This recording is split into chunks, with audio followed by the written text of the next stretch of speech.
Hello! So, ito yung Solex app. So, para siyang Facebook app, no? Na meron yung activity feed.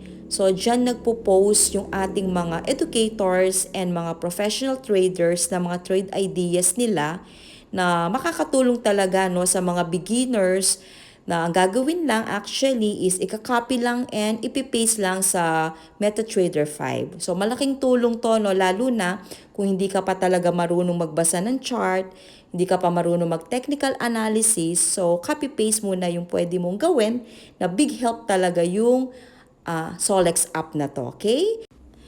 Ayan, no? So, dito naman natin makikita yung mga different educators and professional traders na nagbibigay ng mga trade ideas.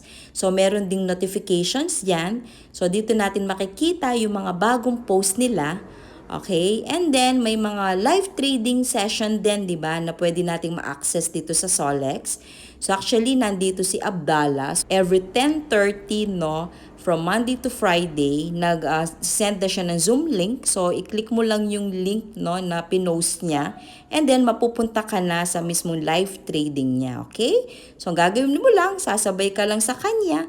Diba? Doon sa gagawin niya live trading. Yan. So, pwede na tayo mag-profit yan. Okay?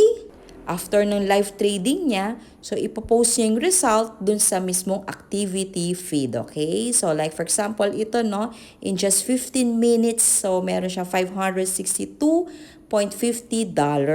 okay?